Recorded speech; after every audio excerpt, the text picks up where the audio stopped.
Hello everybody and welcome back to the Game King, and what a week it has been. Just when we thought there'd be a quiet period following Gamescom, the industry kept the news coming with a double whammy from Nintendo alone. So let's get this thing along and get to our releases of the week. It was a huge week for new games, with Star Wars Outlaws being the headliner. I've actually been playing Outlaws and have been having a great time with it. The aesthetics and open world are absolutely amazing. Plus, I already love Knit so much. Like, there's these food mini games you can play, and it's just the greatest thing ever. I can't even explain it until you see it. If you're a Star Wars fan, I can't help but give it a huge recommendation. Nintendo also launched Emio the Smiling Man, the newest entry in the Famicom Detective Club series this week. Other notable releases include Visions of Mana, World of Warcraft's newest expansion, The War Within, and Castlevania Dominion's Collection, which collects some of the old DS titles. With that said, let's get to our headlines. Valve officially announced Deadlock. This new game combines the MOBA genre with the hero shooter genre, and is Valve's first new game in quite a bit of time. And going back to what I said earlier, officially announced, this game has apparently been in testing for quite a while and has totally not been leaked multiple times on multiple websites and subreddits. Totally not. The announcement now allows everyone who has been playing the game to publicly talk about it. So that means I can officially confirm that I have not played Deadlock, and I'll be hopefully getting to play it very soon. After years of anticipation and many months of when will they start marketing this thing, Sonic the Hedgehog 3 finally got its first trailer. The Blur's third movie will see Shadow the Hedgehog make his grand debut on the silver screen, and the trailer sets up quite a bit of teasers at what the full plot might look like. Some of my personal highlights include the shots of Team Sonic jumping from a helicopter, Shadow being what they call an absolute menace, and of course Jim Carrey is not just Dr. Eggman this time, but also his father, Geralt Robotnik. He is just so good in that role. And of course, I can't go without mentioning the appearance of Maria, a character who many Sonic fans are excited to see get their arc put on the big screen. I won't spoil what that arc is, but if you know, well, I'll be expecting your cheers on December 20th when Sonic the Hedgehog 3 speeds into theaters. Remedy gave a huge update on Control 2, announcing that the studio has entered an agreement with Annapurna to finance the development of Control 2.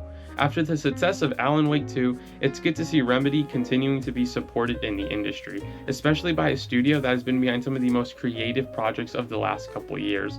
Annapurna won't only help fund Control 2 though, as Remedy confirmed that they'll also help bring both Alan Wake and Control to film, TV, and beyond. Exclusivity drama heated up over the week as multiple sources seemingly got in a battle over Black Myth Wukong. Jez Corden of Windows Central released a statement on an article a couple months back saying that the reasoning behind Black Myth Wukong not releasing on Xbox Day 1 was due to a last-second deal made with Sony. Sony usually advertises their exclusives pretty publicly, and the game's developers released a statement saying that it was a technical issue behind the reason for skipping Xbox at launch. A leaker said this specific issue was a memory leak occurring on all platforms, but being especially egregious on the Series S. The conversation was reopened yesterday when Paul Tassi said it was indeed an exclusivity contract. This was further corroborated by IGN. Jeff Grubb of Giant Bomb then also said this was not true, but that they only received technical help from Sony. Either way, there does seem to be some memory leak issue at play even on the PS5 version, so hopefully the developers can clear this whole thing up and give us a definitive answer on everything soon. Croc is back. Argonaut Games will be remastering Croc Legend of the Gobbos, the developer behind the original Star Fox, the Croc games, and countless licensed classics that shut down back in 2007, has reformed, with the remaster being their first project. The new release will not just update the visuals to HD, but also include a digital museum that contains tons of development info and interviews from the original game's developers and development. Croc Legend of the Gobbos Remaster will launch sometime in the near future, and I'm going to be an advocate for everybody playing this, so let's go Croc Nation. Nintendo held both an Indie World and Nintendo Direct partner showcase this week, both taking place back to back, something we've never seen before, so let's cover the Indie World highlights first. Neva, the new game from the makers of Gris, had a nice trailer showcasing the journey that Alba and Neva, her wolf cub, will go on. The visuals are absolutely gorgeous, and I'm super excited to pick this one up on October 15th. Sea of Stars, one of the industry's sleeper hits from last year, announced Throes of the Watchmaker, a free DLC that will feature a whole new journey centered on a cursed carnival. The update will have an all-new character, new enemies and bosses, and also bring a co-op mode to the game. Throes of the Watchmaker is currently set to launch sometime in spring 2025. Some of my other highlights include Coffee Talk getting a third installment, this time set in Tokyo, Power Wash Simulator receiving a Shrek DLC, and the Shadow Drop of Pizza Tower's Switch port. Now, it's time for the Partner Showcase, which brought us some fun announcements, so here are some of my highlights for that.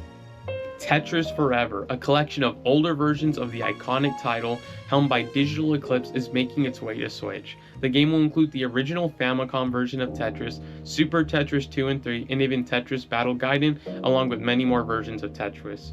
Forever won't just be an emulated collection though, as a new mode titled Time Warp will allow players to swap between multiple classic Tetris looks in a single game, with the title also including a documentary on the history of the game and interviews from the original creators.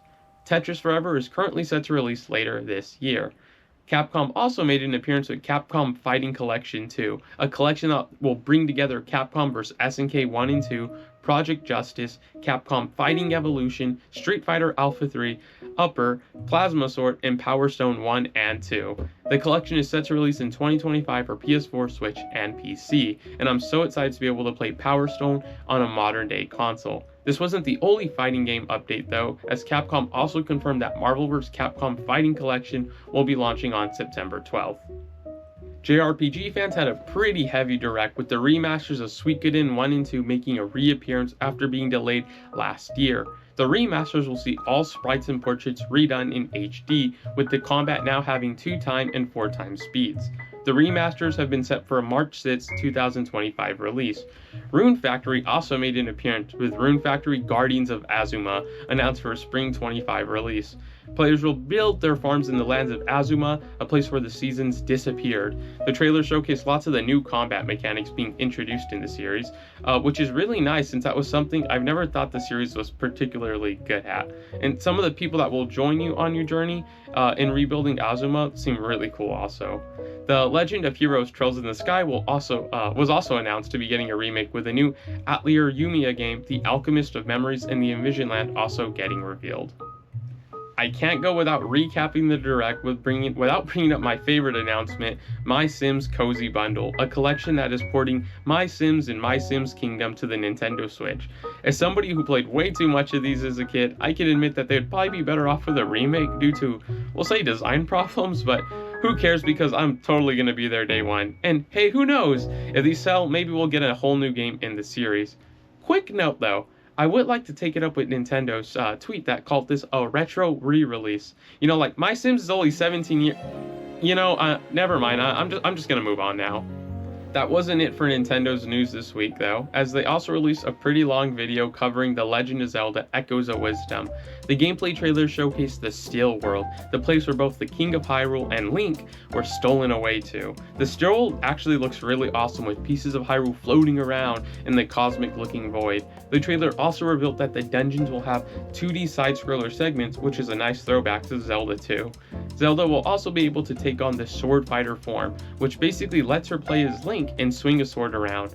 Echoes of Wisdom will also have automatons who act like echoes but get winded up instead and have different effects. The Legend of Zelda Echoes of Wisdom is set to launch on September 26th for Nintendo Switch.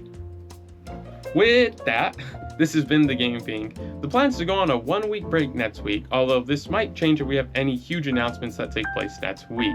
So remember to hit that like button, subscribe, and click the bell icon to be notified when we're back from our hiatus and new episodes drop. I've been your host, Brandon Alanis. See you all soon.